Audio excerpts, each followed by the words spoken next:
All right, we are ready to rock and roll.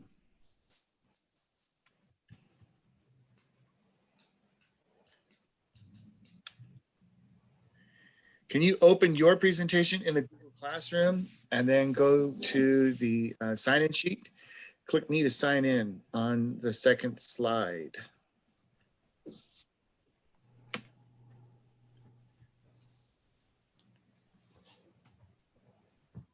Oops.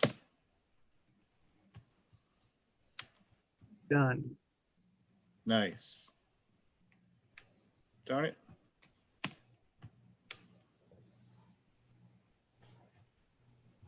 I ordered a second screen that so I can do docs on one side and see everybody's faces on the other, but I haven't gotten there yet, so I'm still on one screen. All right.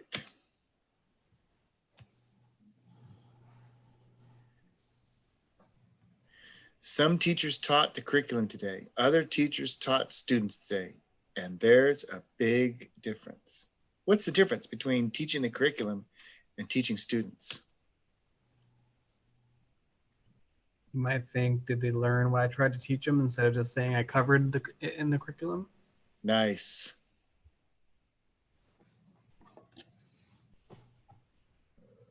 Nice. You had your own personal goals that might be a bit different than the curriculum. Hey, there you go. I like it when you can see the light bulb go off in a student's head and they get it, right? And they get all excited about new learning, even though it might be, hey, we just studied the cause and effect of the Spanish-American War, like, 2 years ago, you could care less, but today you got excited about it, right? All right. Here's another question. Why do the same cohort of students behave in one class and not another?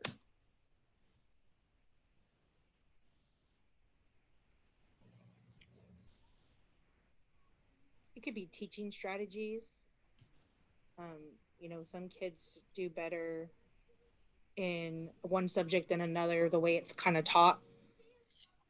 Okay, so sometimes we see that art class, they might be really doing well, but we put them in math class and they're dying. Okay. The dynamics and just, the classroom management. I mean, that all sets the parameters and kind of knowing once they walk in the door, the expectation. So oftentimes we do see the same students with different teachers behaving differently because of the teacher's expectations or the way the teacher's handling the class. Ultimately, we're going to say that classroom management is on you. And the standards in your classroom are whatever students can get away with. It's getting noisy in my office. So I'm going to turn this page real quick and then I'm going to shut my door. I wanted to add a story real quick. As a teacher, and you guys probably get it all the time too. Oh, that kid was terrible. Good luck with him, or good luck with her. And it's always such a death sentence for this child. And the reality is, I always kind of, at first I was like, whoa. And then as I got older, I'm like, they won't act like that in my class, and you just knew eventually that your relationship would win out. And that's what really mattered. Yes, indeed, they are important. Go ahead, Steve, sorry.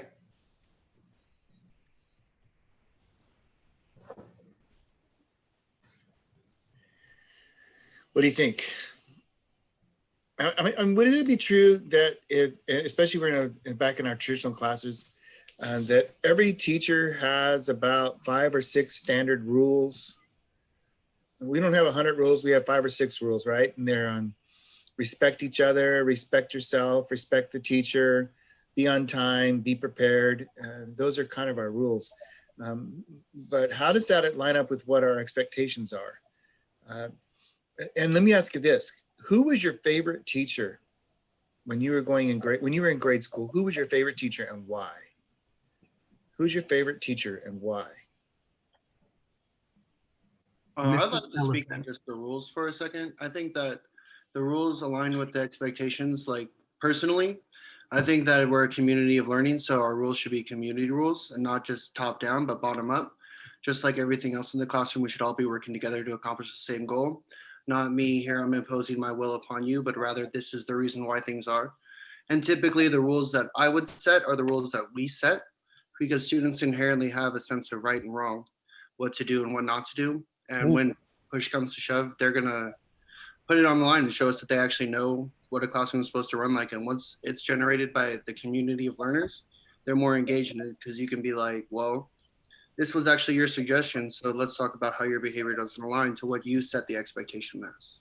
But you're still holding them to the a standard, Yes. even an agreed upon standard, and those, and then you still, you have expectations now. These are the standards that we're going to maintain, and I'm going to hold you accountable when you don't maintain those standards. Well, Thomas, who was your favorite teacher when you were growing up? My favorite teacher probably would be my 11th grade English teacher. He kind of showed me how there's beauty to writing and in poetry and stuff like that. Whereas before I was just naturally kind of adept at it. So I was able to do well in it, but he showed me how I was like passionate about it. So that's something that I really hold him to a high standard for. Nice. And hopefully I can find ways to do that for my students. Very well, good. It is the gift of English teachers. Just kidding. That's what I thought, clearly. Who's your favorite teacher? Yeah. Yes. Sorry, I didn't hear my name. I was like looking around. I go, who is that? Who is that? That's kind of embarrassing. Actually, it was Mr. Bondello, and he was like my science biology instructor, and he was everything. He was very laid back. He, in the sense that he had us come to school with the expectation that he was going to look upon us and talk to us, address us, and work with us as young adults.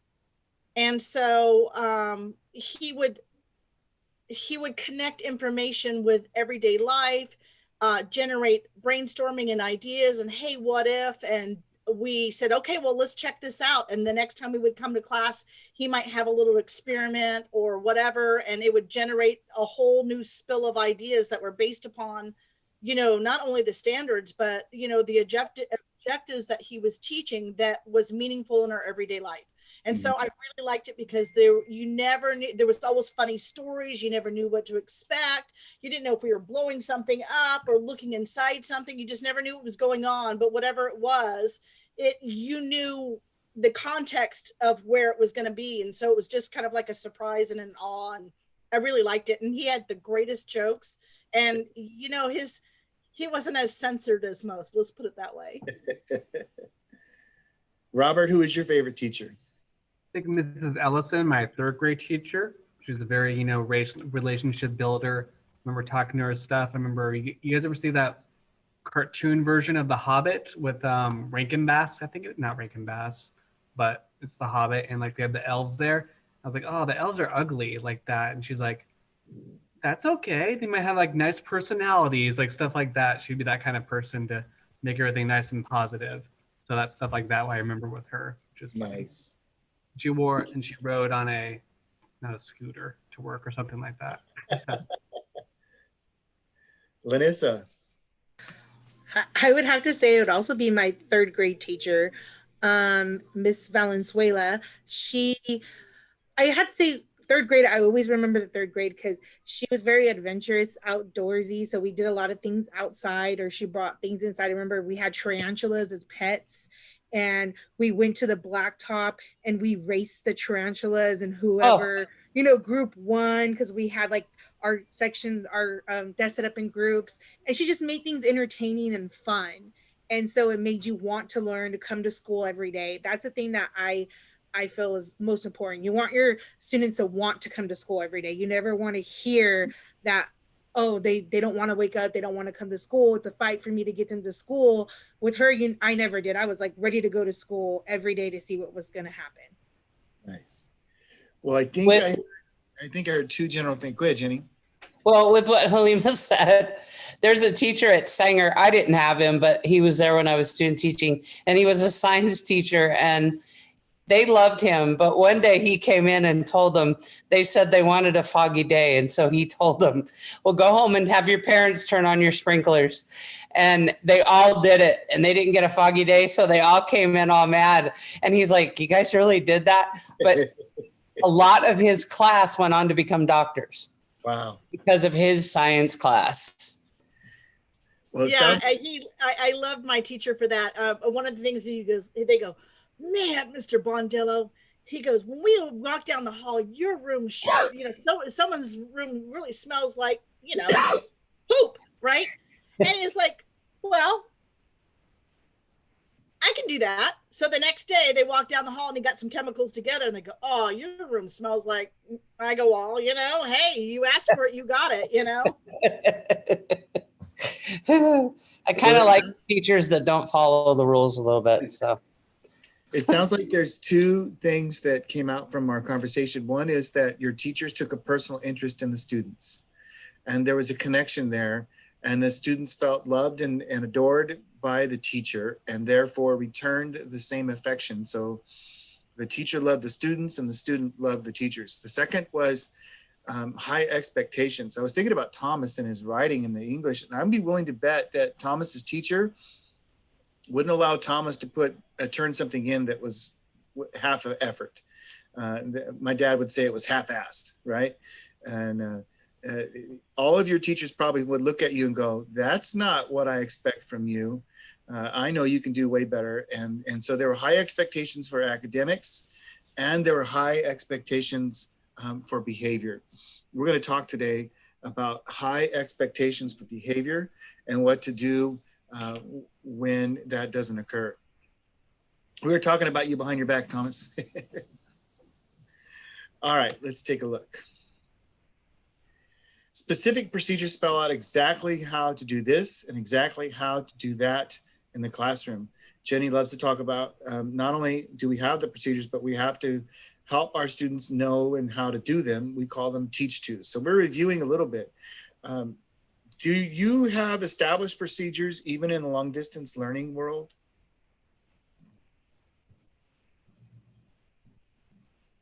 Yep. It'd be impossible to operate the class without it, right? And as you begin to think about transitioning back into the classroom, procedures and how to, and teaching them to your students, teach tos are your bestest friends. That and a very good lesson plan. We have found a strong correlation between high expectations for behavior and a well-executed lesson plan. Higher standards are easier. Why? Why would higher standards be easier? It sounds like it'd be harder.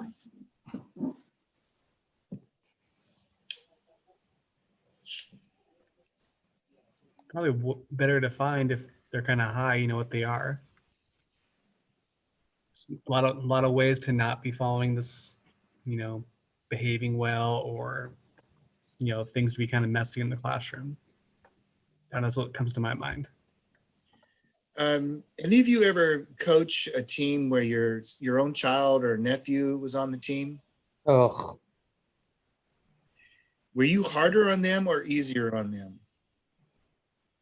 well, I tried not to be harder, but my poor stepdaughter, or whatever, however you want to refer it, we raised my partner's nieces. She had never played a day in her life.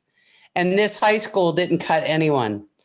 And so here comes my kid who didn't even know how to throw. So embarrassing. But she ended up taking to it and being awesome. But I was hard on her, and I had to stop myself a lot because she didn't know. But we have high expectations for those that we love, right? That's often why it's a bad idea for a parent to be the coach of their child. Agreed. What do we mean here by words have the meaning that you give them? Or a better question, do words have different meanings in different homes? Yes. Does the word no mean the same in every child's house?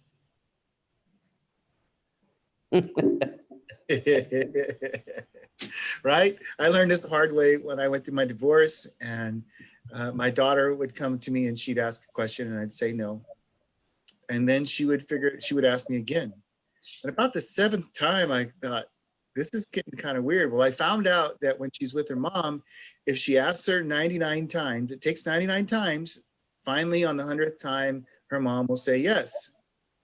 And I'm like, oh, I am not going down that road. So Ashley, yes, you've asked me that question 5 times and the answer is no, but now you have a choice. Right now you have happy dad and the answer is no.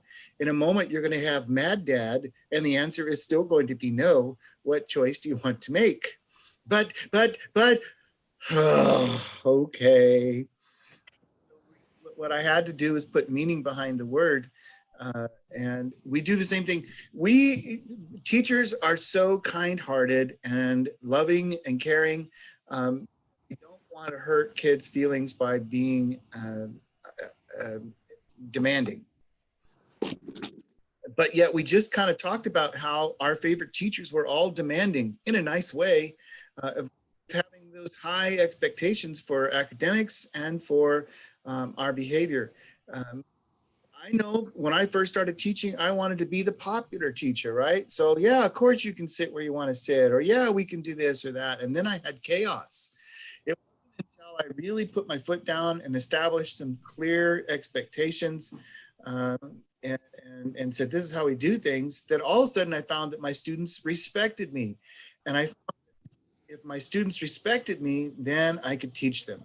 And once they respected me, then they started liking me. It was kind of ironic. The way that we have the words that we say have to mean what they say. Whoops, sorry about that. All right.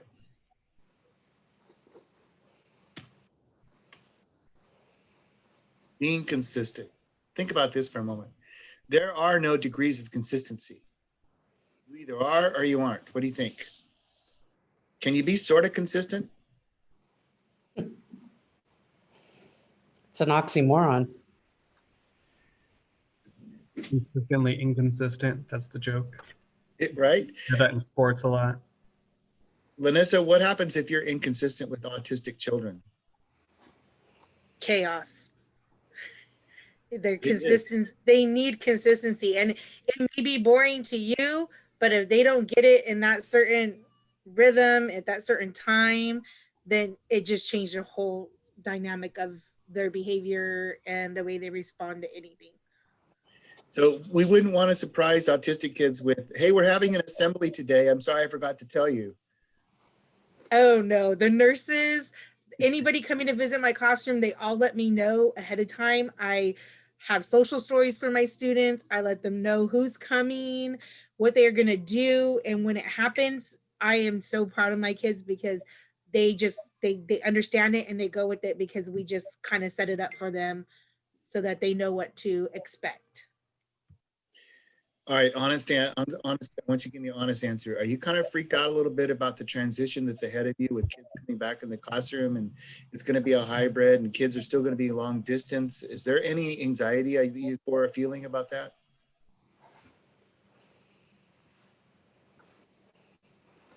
No, not right now. I feel anxiety. Wait till Christmas break is over. Yeah, I feel it because like I kind of already see a little bit at home of what's going on and how they have regressed and how much work we're going to have to put in to get them back on track. But then it's going to be hard because then we have all the breaks and then summer and then everything. So it's just going to be a process all over again for us, like just repeating it. Change, even good change, causes anxiety, right? How many of you are married? Of the 4 of you, how many of you are married? Thomas or Robert, are you guys married yet? No? Amelia, are you married? No? Did you get married once before? Have you ever been married? And she's all, oh, yes. I'm so glad it's over. The old joke, you know why divorces are so expensive? They're worth it. Amelia, were you nervous the day before you got married? I think I was more excited.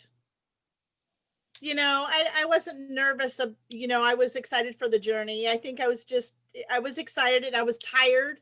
And in a small way, I wanted it to be, over and done with because it took so long to plan. And I'm not really good at that part. So I just wanted to eat the cake and move on. All right, Robert, this beautiful woman walks across campus and your eyes light up and you're excited about meeting her and talking to her. Do you get nervous? Yeah. I mean, the outcome's going to be fantastic if she says yes, but why does it make us nervous? Rejection, maybe. It's also a change in stature, right? I was nervous about getting a dog, for Pete's sake. I mean, Oh, goodness. change, even good change, causes anxiety. So when we're inconsistent, it causes anxiety with our students. All right. When you see an unacceptable behavior, you either have to act and your rules become reality, or you fail to act and your rules are nothing but air. What do you think about that?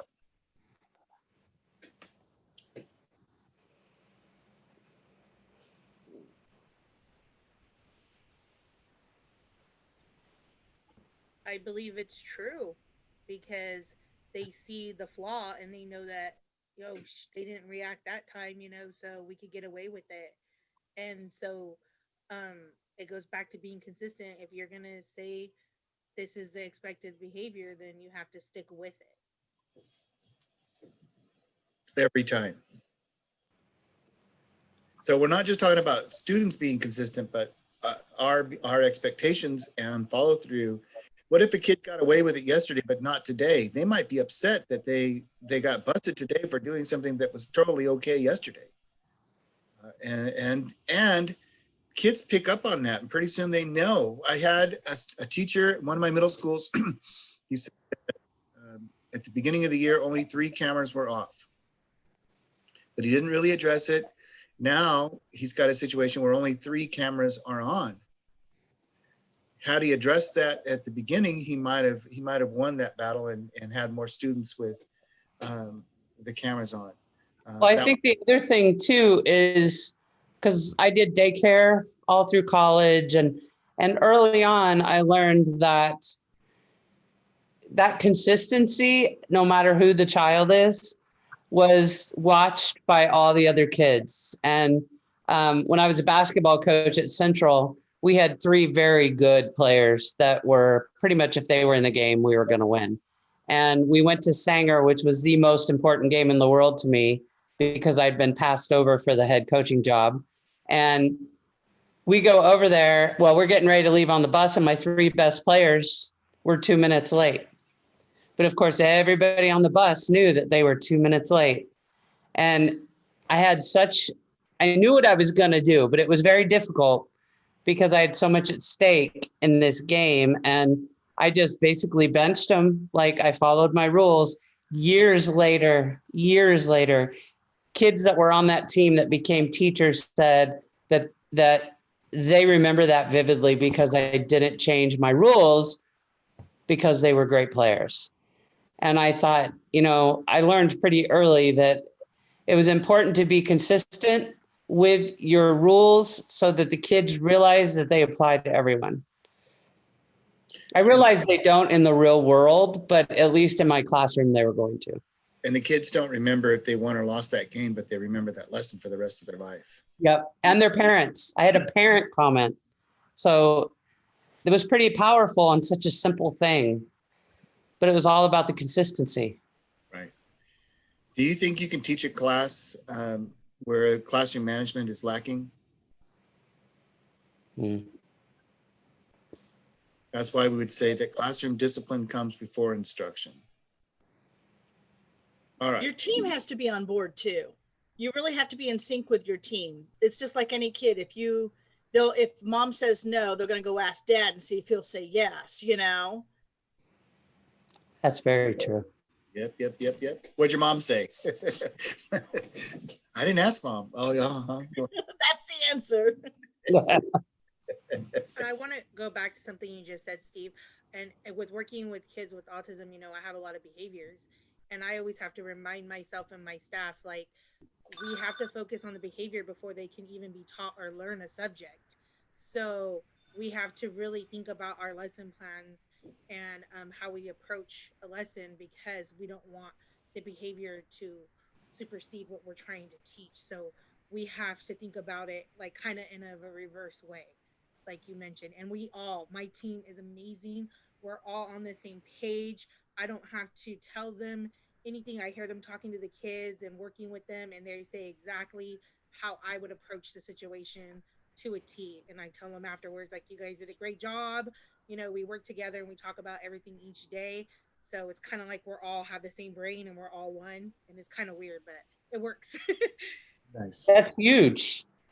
That's huge, because if you have somebody coming up behind you changing your rules, I was out for a whole semester for medical issues. And when I came back, I was co-teaching with someone. And one of his kids, it was a special ed integrated class. One of his kids turned and said, F you to me.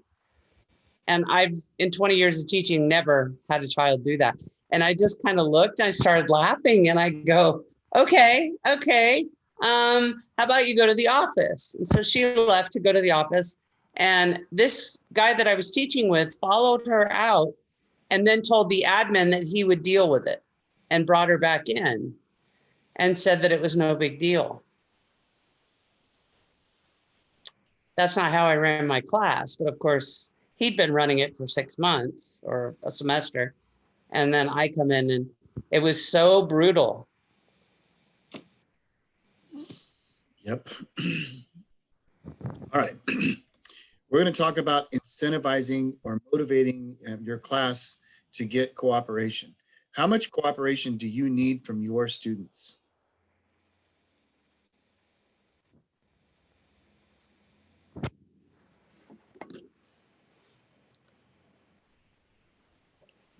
Do you need a little bit of cooperation, or 100% cooperation, 80%? What kind of cooperation do you need? Right now with distance learning and unsuredness of like how like there's technology issues, I'd say 80% to keep the class going. I'm not always sure what they're seeing. All right, so we need at least 80% of their cooperation. We're going to motivate them, and I don't want you to think about it as a bribe, but we're going to talk about motivating our students to cooperate using a system called Preferred Activity Time, or PAT. And some might say, what's that? It's great stuff. Some might say, well, that's not real life. Are there things in life that we are incentivized to do that we don't always want to do? Real life situation. Do you all want to pay taxes? No, but I want to be able to eat and have a roof over my head. Exactly. I had to go pay the car tags on my truck the other day. I almost moved out of state because for 1 year, it cost $700 to put tags on my truck. And I'm talking to a friend in Nevada, and they're paying like $60 every year. I'm like, ugh. But as much as I didn't want to do it, I did it because I didn't want my truck to be hauled away and impounded for not having tags on them. There's all kinds of incentives, even relationship incentives, right? We do things for our partner because we think that it might motivate them to do something for us. It works. So we're going to talk about preferred activity time. PAT is time established for educational activities. They're still part of your standard. So it's not, preferred activity is not, let's go sit on the pillow and read a book, or let's go get the crayon out and draw whatever you want.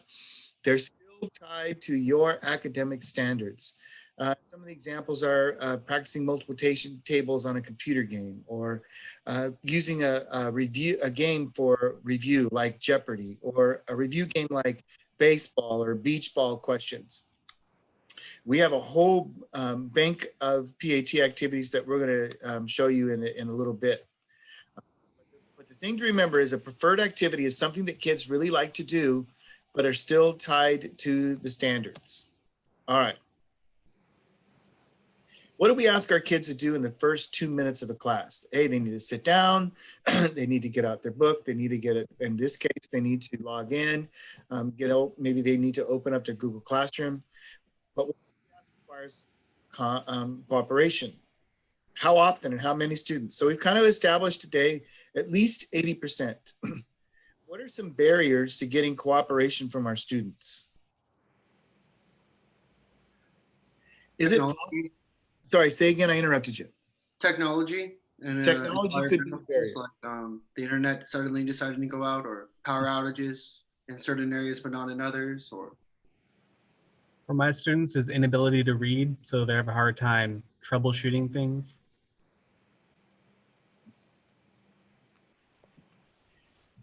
Are kids notorious for goofing off? Heck, so are we adults, right? If we get a chance to goof off, we might do the same. We need kids to cooperate, but they're geared towards entertaining themselves or goofing off. We're going to try to figure out how to change that using what we call the preferred activity barrier. But another barrier could even be the way they're raised. 50% of our parents can't get cooperation from their own students, right? And so the standards even in the home are different in your classroom. Let me ask a question though. Should that matter? Can students adapt to your expectations even if they're different for other teachers or other parents? Their own parents have one set of expectations, but you have another. Can you adapt and meet your expectations? I would say yes, because it comes down to the individual relationships. It comes down to this relationship with this person. I don't want to let this person down, so I'm going to act differently. Whereas for X, Y, and Z reason, the relationship was never built or eroded, or who knows what. I don't want to speak too much to that because it's not my place. But if it's not there, then you don't get that cooperation. Indeed. Personal relationships is the absolute number one key. Thomas, you hit that out of the absolutely right. And that there's all kinds of national data that proves that what you said is absolutely 100% correct. All right. We talked about some incentives and time management. And so what we're trying to do is help students manage time.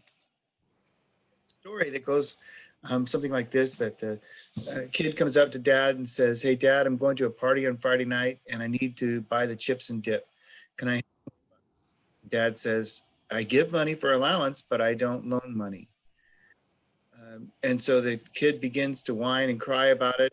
But dad, I have to have the money. And so the father says, well, that's an interesting problem. And I'm not sure how you're going to solve that, but I'm sure you will because you're pretty smart.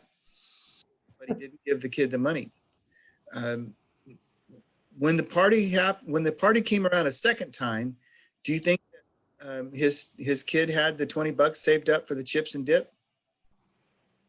Hopefully. Yeah. Well, here's what we learned. I can't manage money until I have money to manage. I won't know how to manage money until I have money to manage. It's one of the reasons why in my house I believe in allowances. I'm training my kids to do chores, but we're teaching them money management. Dad, can I have $20 to go to the movies? Well, I gave you your allowance last week. Where is it? Oh, I spent it on such and such. Unfortunate. So what are you going to do to get the $20 for the movies? Well, I'm going to ask you. Well, I don't loan money. I give it away. The same principle works with time. Students really don't have control over classroom time. We haven't given that to them. But what if we gave students the opportunity to manage time? See what happens. So that's what the PAT is all about, is learning students how to manage time, just like we teach students how, or our kids, to manage money, give them an allowance of money. The three real components of PAT provide motivation, it puts responsibility on the students, and as we mentioned, it's tied to standards, so it's an enrichment activity as it relates to the academics. Let me be clear about this real quick. PAT, a preferred activity, won't change behavior. Okay? PAT by itself does not change behavior. But a thing that we're going to call bonus PAT does. So let me explain, and it says table talk, but we haven't explained it yet. So let me explain the difference. So PAT is a preferred activity. PAT is the time that we are accruing in order to have a PAT. So how does that happen? What we want to do is establish things in the classroom that allow students to acquire time for their PAT. And I'm having a hard time myself shifting from the classroom to the digital world, but let me explain it in the classroom and see if you can make the application in the digital world. So if I tell my students, when the bell rings at 8 o'clock, if everybody is sitting in their seats and has their notebook out and their pencil out, then we will automatically get 2 minutes of bonus PAT added to our allotment of time. So everybody comes in, they sit on time, class is quiet, pencils are out, notebooks are out, good. Everyone gets an automatic 2-minute PAT. I always start with the base amount, depending on what I want to do. So in my mind, I want to know that by Wednesday, I have 45 minutes to do my PAT. So I put minutes on the board.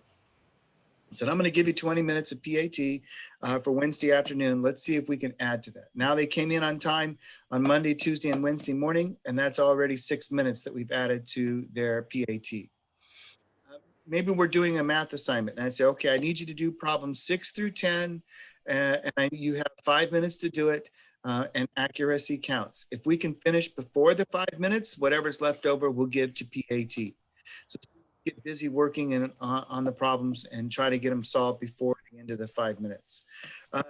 I might also say, okay, at the we're getting ready to go to lunch. Our procedure is to park our chairs under the desk and pick all the trash up.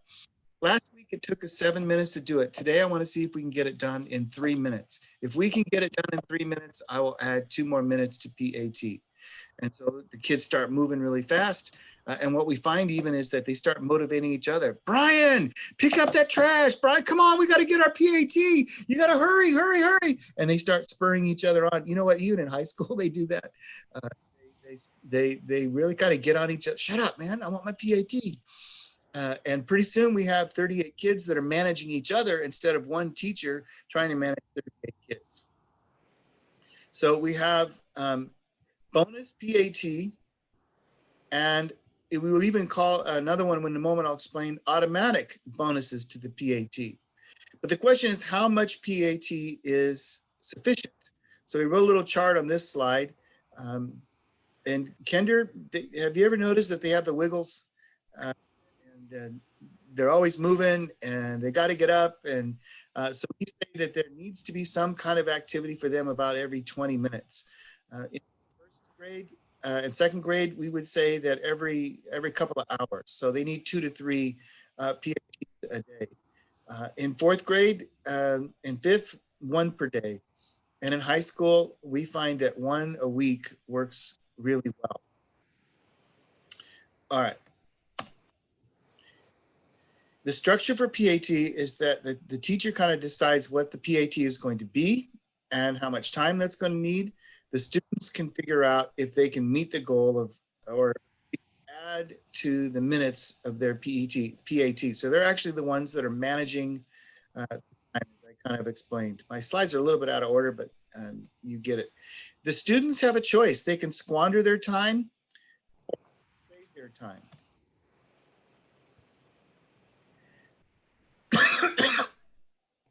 I mentioned about the hurry up bonus. Oh, get this done in 4 minutes.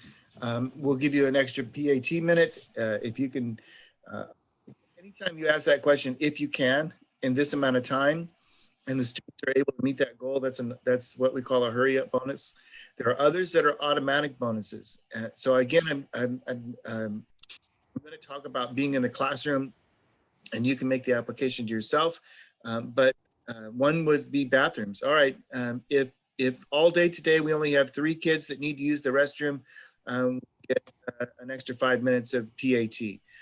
If all of our students pick up the trash without being asked before the end of school, we'll get an automatic 3 minutes of PAT. So these are things you begin to build into your routines.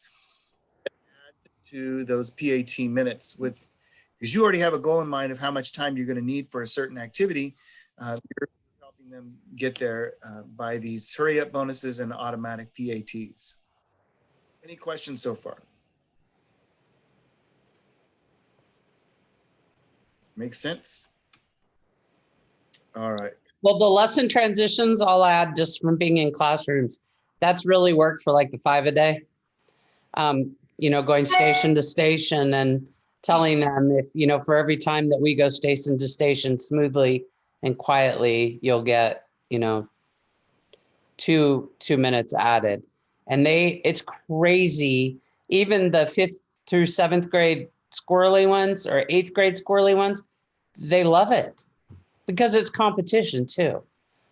You can also have groups and have them compete. The older they are, the more they like that competition. And you can have 2 groups. And I mean, you can make it work so well for you. Or even class to class if you're in a Yeah. very situation. Here's an example. Okay, tell your class, okay, it's now time to put away your journals and take out your Chromebooks. Most classes get this done in 2 minutes, but I know you can do it faster. I'll start the time and any leftover time will earn you an extra PAT.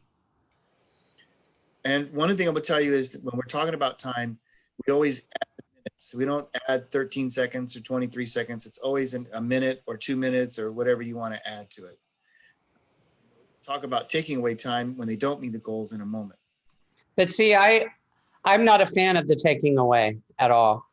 And I just do more of the positive. And that's kind of what I teach is, you know, positive reinforcement is going to get them a lot further than a negative. And I think when you take away, they look for somebody to blame. Good And point. you don't really want that to happen either. Time loss, there we go, we're talking about like, maybe it's something that you need at the beginning, or maybe you don't use it at all, but we add it this way. We always add minutes and take away seconds. So, oh, we were 4 seconds over our time allotment. I have to take 4 seconds off of our PAT. No big deal.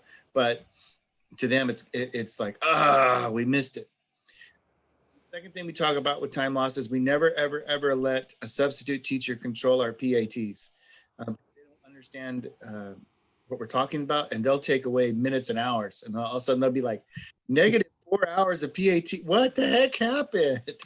So allow our subs to know about PAT, but we can prep our class ahead of time that says, if I don't get any complaints from your substitute teacher, I'll give you an extra 5 minutes or 7 minutes of PAT time.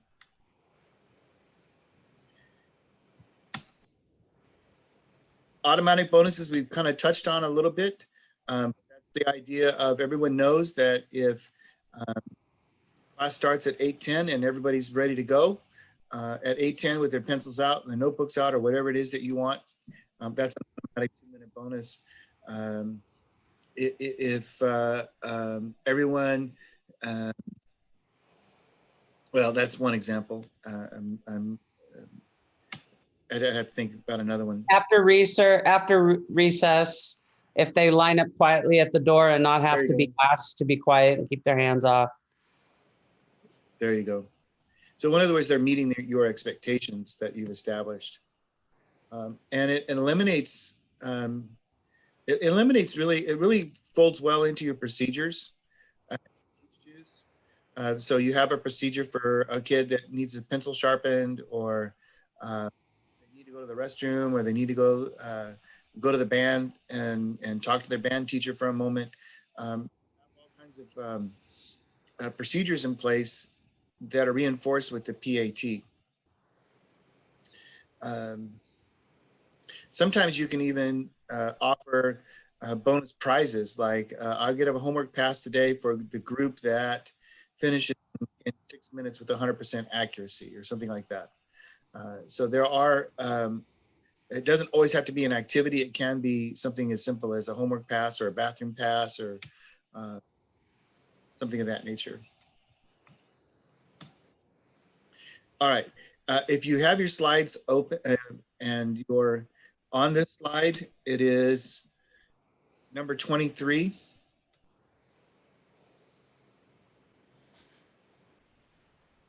I'd like you to click on that.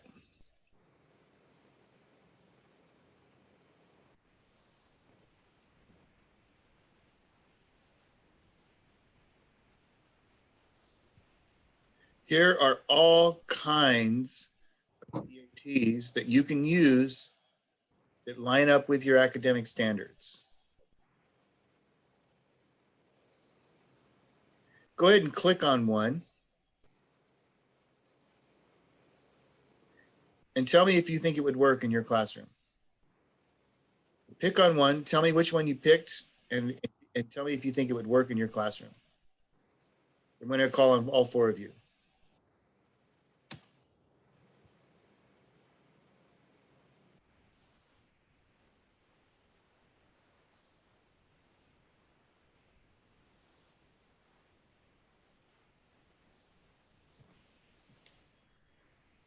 Put your hand up when you're ready.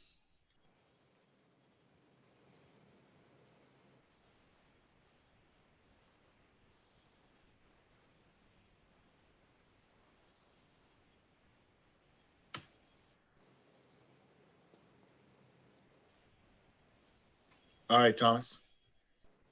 Well, the first one I clicked on as I'm reading the instructions, it says, squeeze the other person's hand as tightly as they can. So no, I can't do this in my classroom. It's electricity, all grades. I don't see that being possible. I think of other ways to make it work online, but can't really think of a way to communicate pressure to somebody without touch. That's surreptitious. Okay. I'll look at some other ones though.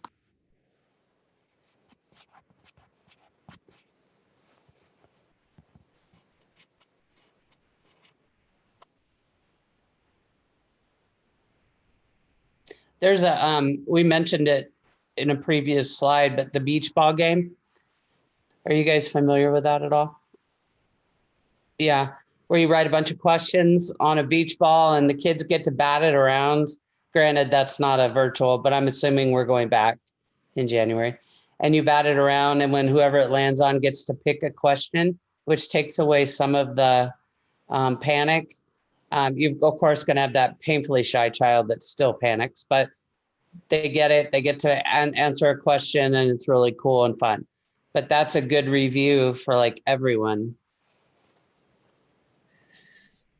The Pictionary for vocabulary will work just fine. You can set up a pair deck, pair deck, and they can just write on there, and you can like put a blank slide and make the drawing feature, and they could try and draw the word you're working on in ELA or science or whatever. That's nice. Awesome. And you could record it in case the kid was absent. That's awesome. Yeah.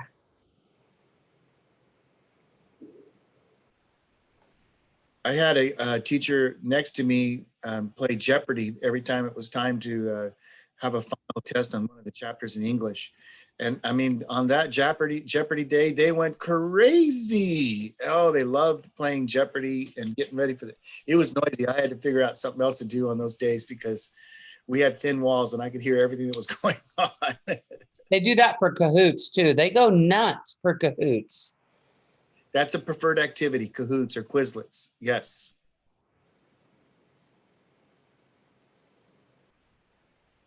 Lanissa, did you see one you could use? I was kind of looking at this body bingo one right now that, I mean, it sounds like something that I can manipulate to use to work with body parts with the kids, but it's like kind of like a bingo. So they like playing bingo. They like having fun doing that kind of stuff. So I could see myself using something like that. Nice. Halima, are you still there with us? Might have had this. Oh, there she is. You're muted. You're muted. I didn't want you guys to have you see me eat my my Oreo. I was embarrassed. Did you have milk with it? You have to have milk. I know. I was like, I had to, take it to the side real quick. Did you see one that you could use? No, I stepped aside from the screen really quick to get the cookie. All right, well, take a look at that later. We need to move on here. Okay. Oh, body bingo would probably be something that I would like to check out. Nice. Not on a drinking game. We're talking about your classes. No. I was thinking more, hey, bingo cards. Hit pong. It might be transferable. Let me know. All right. PAT is a reward system, but it doesn't require a lot of time and planning. Hey guys, seriously, if it takes time to plan it and you have to get all kinds of materials, it's not worth it. We want something to be cheap and easy. So it needs to be something that does not require a lot of time, planning, or expense. It's adaptable to different teaching styles and can be used to develop certain behaviors. If we had time, we would even talk about how if we have that one student that constantly is interrupting our class and everyone else is doing fine, we could even create a PAT system just for that one student. But I don't have time to go into that one in too much detail today, but just something for you to think about. Developing a PAT system for an individual student also works. Oh, this guy good. This guy's good. Oh, wait. Uh-oh. Make sure you have your volume on, Steve. I know. And I got to remember where it is. I think it was. I thought I heard something. Did you? I could have Try been it, wrong. Steve. Yeah, I hear them clapping. Yay. Oops. That's it.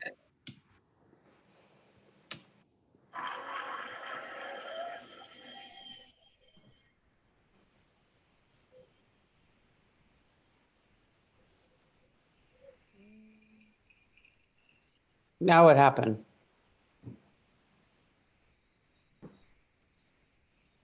Can you hear it?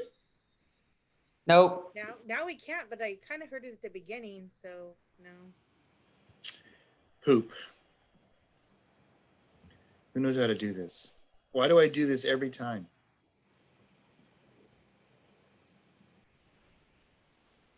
Settings. Share computer sound.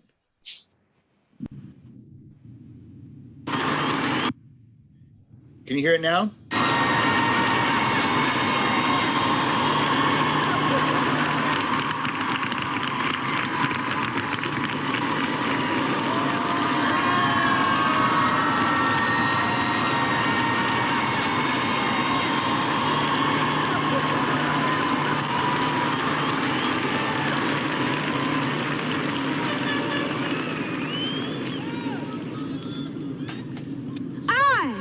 Believe in me.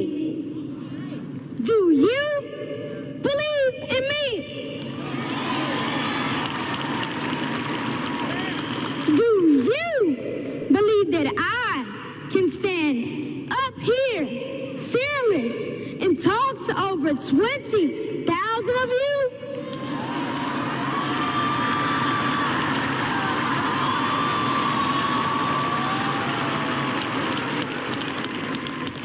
Charles Rice Learning Center. Do you believe in me? Come on, I can't hear you.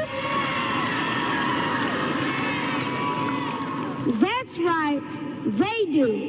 Because here's the deal. I can do anything, be anything, create anything, dream anything, become anything.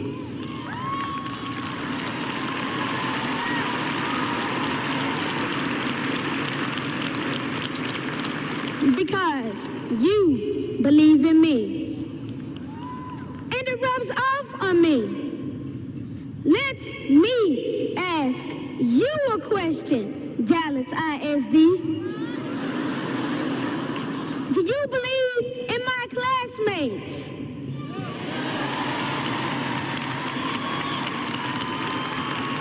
Do you believe that every single one of us can graduate ready for college or the workplace?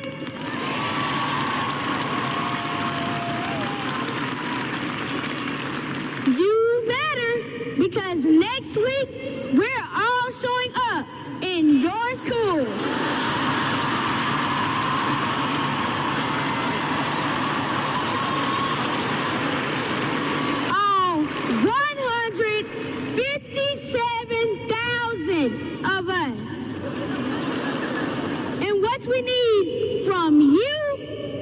to believe that we can reach our highest potential.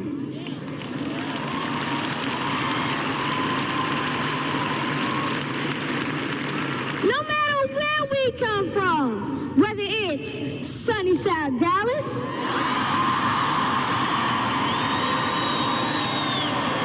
whether it's Pleasant Grove, whether it's Oakland,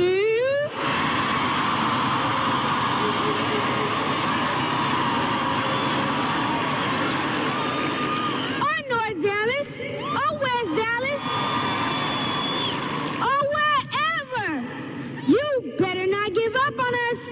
No, you better not. Because, as you know, in some cases, you're all we've got.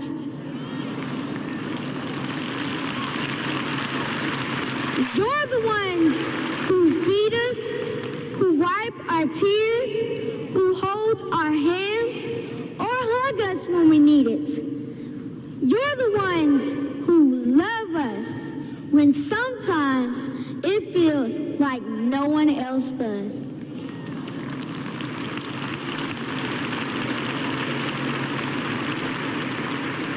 And when we need it the most, don't give up on my classmates. Do you believe in your colleagues? Do you? I hope so, because they came to your school because they wanted to make a difference too. Believe in them, trust them, and lean on them when times get tough. We all know we kids can sometimes make it tough. Am I right? Can I get a amen? So whether you're a counselor or a librarian, a teacher assistant, or work in the front office, whether you serve up meals in the cafeteria, my favorite, or help keep the halls clean, or whether you're a teacher or a principal, we need you. Please believe in your colleagues and they'll believe in you. Do you believe in yourself? Do you believe that what you're doing is shaping not just my generation, but that of my children and my children's children? There's probably easier ways to make a living, but I want to tell you on behalf of all the students in Dallas, we need you. We need you now more than ever. Believe in yourself. Finally, do you believe that every child in Dallas needs to be ready for college or the workplace? Do you believe that Dallas students can achieve? We need you, ladies and gentlemen. We need you to know that what you're doing is the most important job in the city today. We need you to believe in us, in your colleagues, in yourselves, and in our goals. If you don't believe, well, I'm not going there. I want to thank you for what you do for me and for so many others.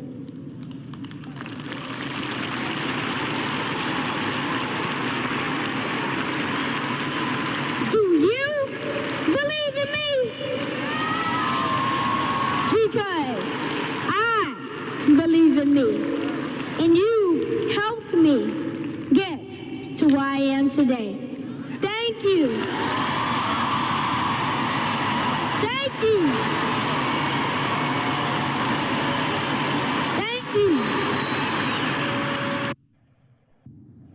That kid is probably, what, 20 now?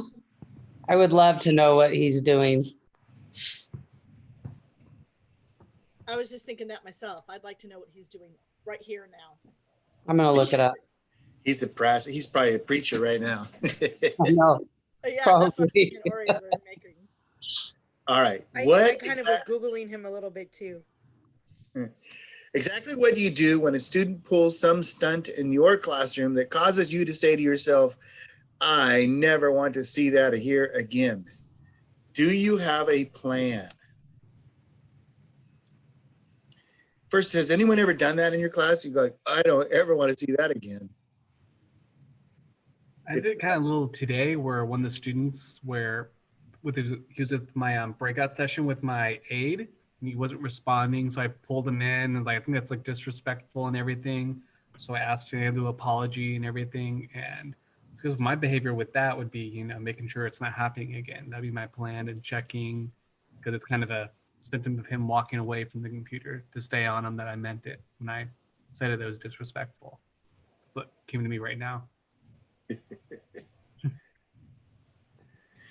Often we have a reaction, but we don't really have a proactive plan. And I want to talk about that in a moment. What do we do when this happens? How do we deal with a typical classroom crisis?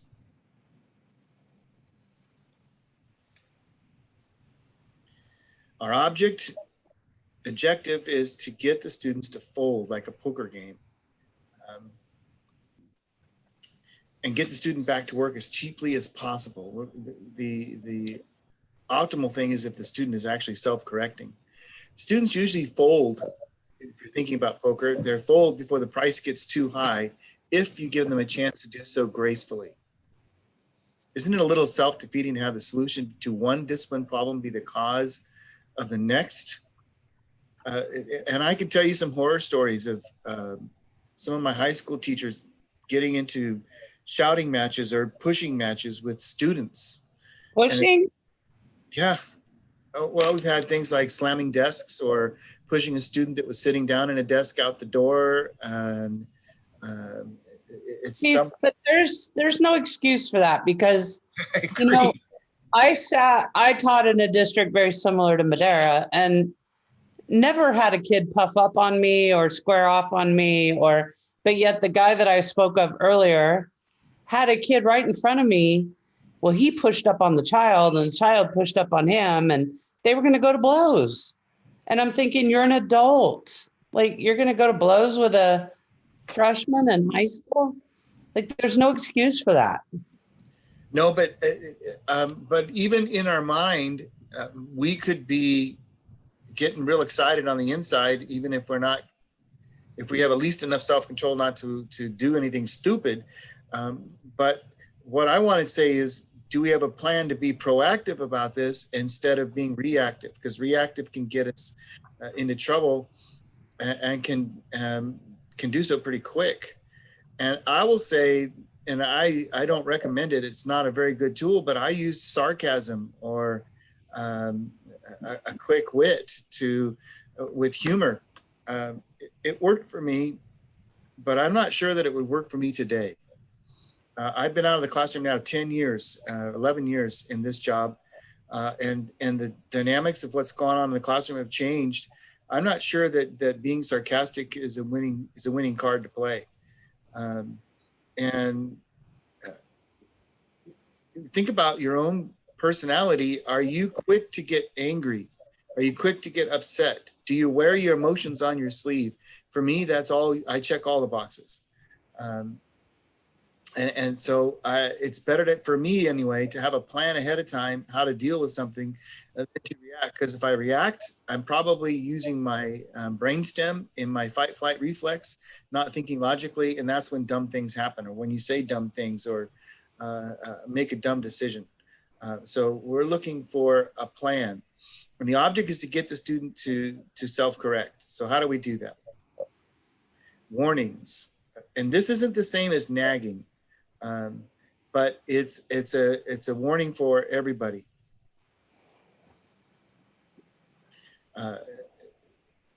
Remember, class, and then you can finish that sentence. In this classroom, I even hear in the very small elementary classes, they do it in a positive way. Oh, I like how table bluebirds are putting away their pencils. I really like how Martha is putting away her books and getting ready for lunch. In a high school setting, it might be, hey, remember guys, in this classroom, we don't talk until you're called on, or until we pull a popsicle stick, or we don't blurt out the answers, guys. I'll call on you, but I call on them in a random way. Those kind of things, they're pre-warnings. And it's different than nagging. Does nagging work? Not very well. So they're pre-warnings. All right. So that's the first step. How do we deal with a classroom problem? We pre-warn them. And then the second one is the real warning. And we remind them that the consequence to the students of, if you see this again, this is what's going to happen. Here's the part where we kind of tie it back into being consistent. A warning can never, ever, ever be a bluff. Feel me? You can't bluff. If you're going to warn a kid and say, if you do that again, I am going to, and in the learning environment, I'm going to remove you from the classroom and deal with you and your parents at another time. And then you have to do it. If you do that again, I'm going to pull you from the group activity and put you in a breakout room by yourself. In my wife's preschool class, she does it in a very nice and kind way. So she has a student that comes in that's crying, right? The typical behavior for, especially in the fall, the student is crying, doesn't want to participate. And she says, that's fine. You need to stay over here with the aide until you're ready to return. But she is the one that defines when the student is ready to return. The student doesn't get to do that. So she puts the kid in a place by himself. If he wants to cry, he can cry over there. But Rihanna decides when the kid comes back, when they're ready to go. You can't warn a kid and not do it, because then we know, well, I can get away with this. And you can't give them 17 warnings. That's the same as nagging. It doesn't work. A warning is never a bluff. So the first is the pre-warning. Okay, class, remember. Then a warning to a specific student, and it's never a bluff. And then we have a system that we want to introduce you today called refocus. And Jenny's going to tell you about refocus. You have another slide. I probably do. Oh no. Go back.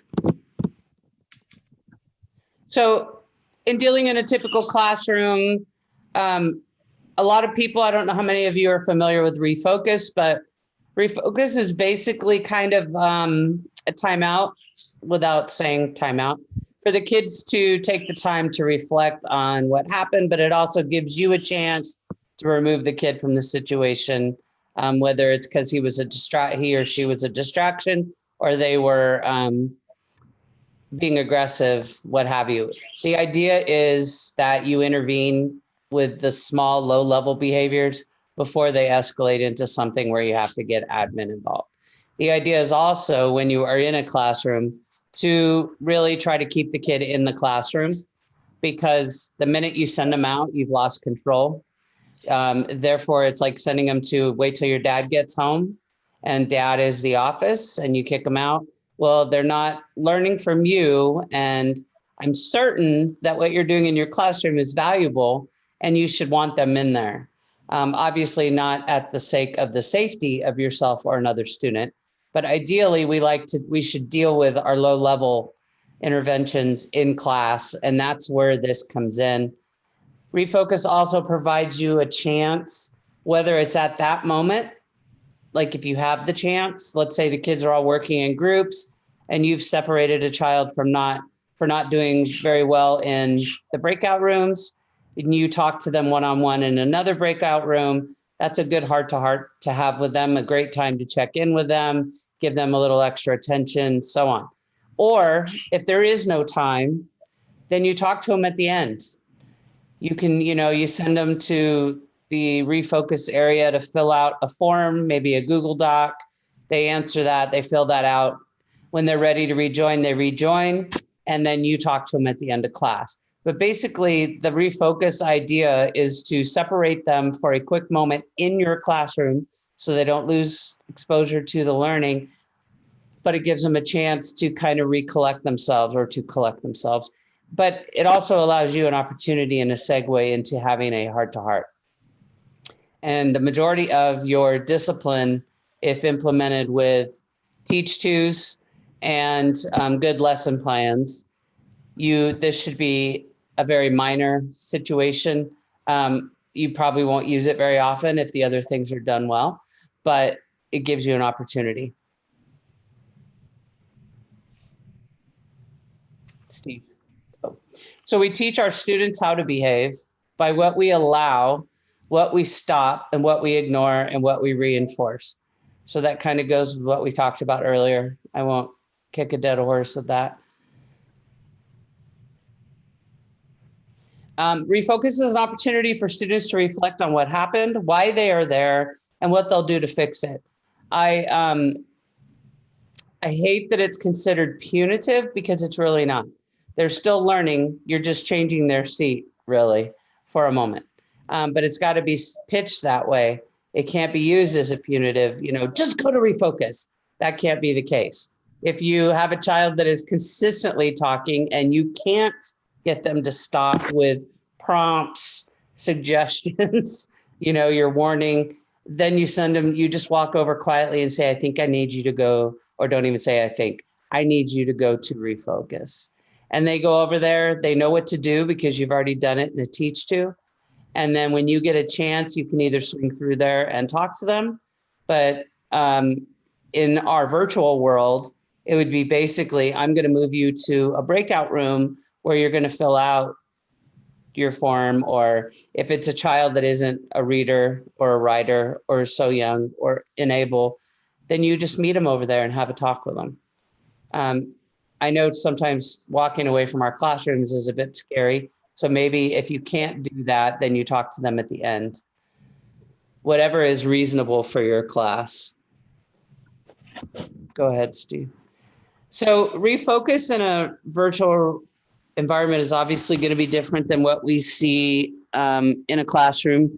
In a classroom, ideally, you would have a little area, all cutesy like the one here.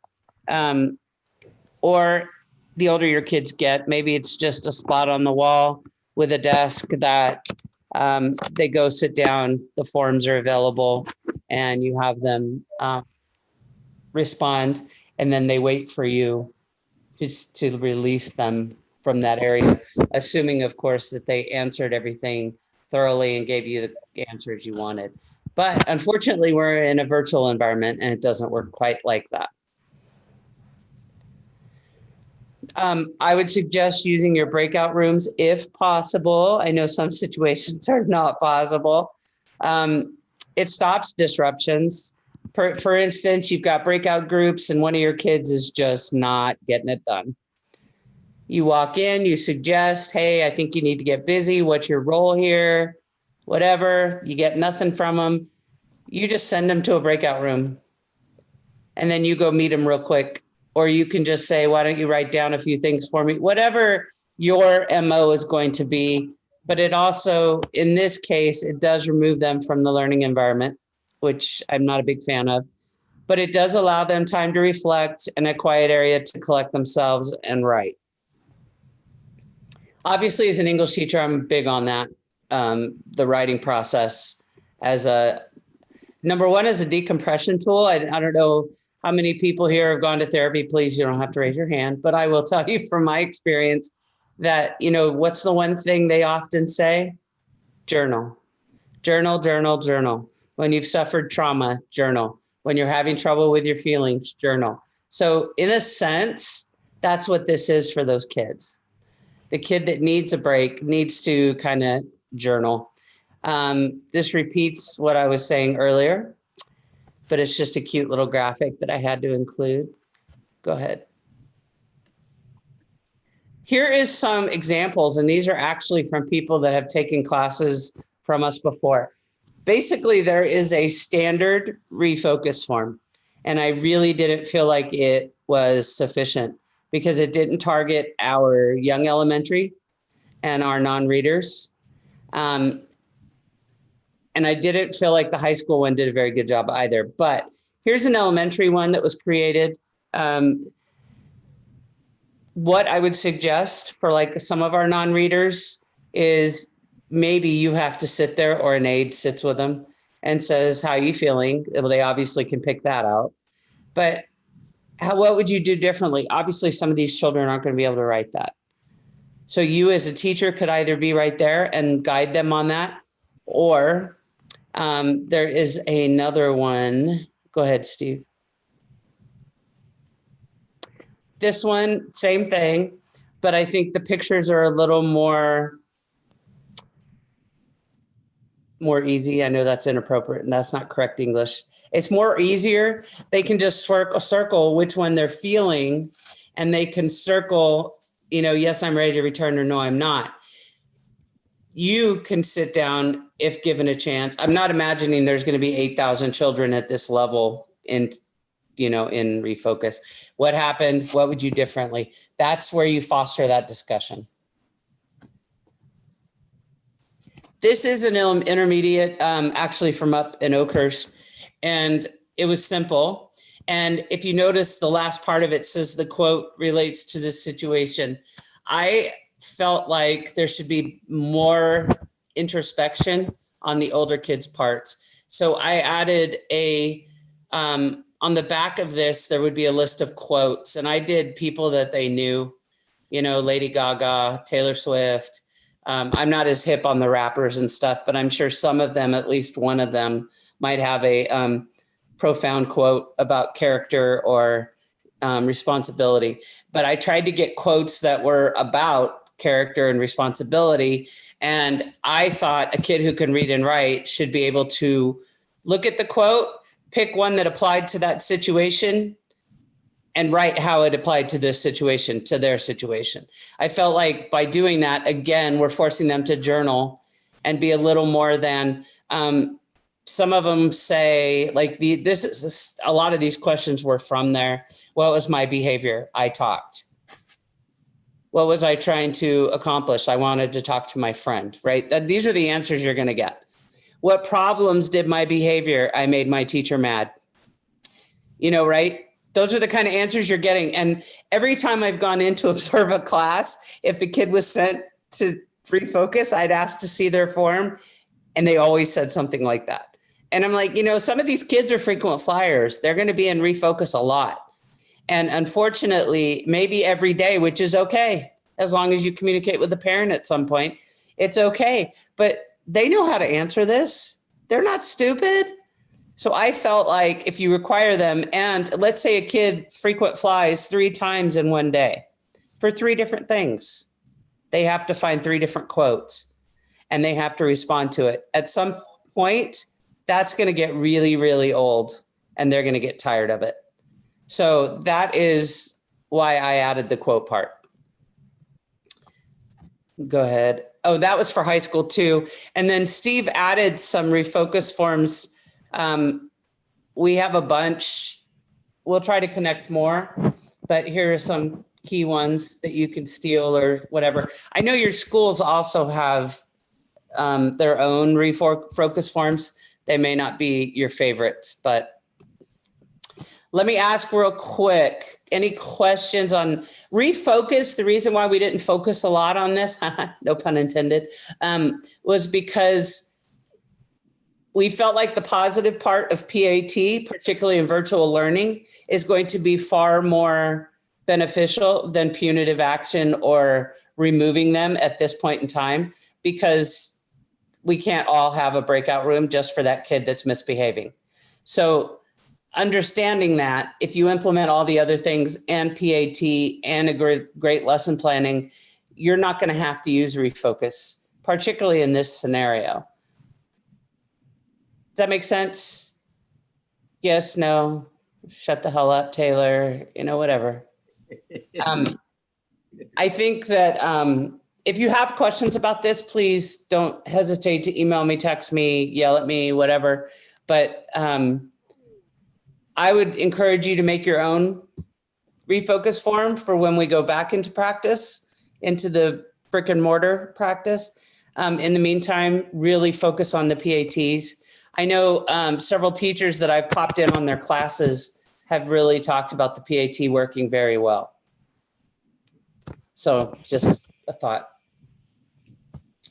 Go ahead, Steve. So today we've been talking about ways to handle some of the disruptive behavior in our classes. We're hoping that you can make some adaptations to the long distance learning environment. We heard some great thoughts already about PAT and how we could use those as a preferred activity in the long distance environment. We certainly think that they work well when we get back into in-house learning. We have enjoyed our time together. We're going to ask you to fill out our feedback form, if you would, please. And then we're going to tell you that we are going to meet again in January. So the next time we get together, it will be in January, and we'll give you a heads up a couple weeks ahead of time. Jen and I are going to work on, well, first we're going to try to assess where we're going to be at in January. Are we in class, out of class? And then trying to determine what your needs are and meet those needs as best we can. We want to thank you again for joining us. Thanks, you guys. See you on the other side of Christmas. There you go. Have a good year. Bye, you guys.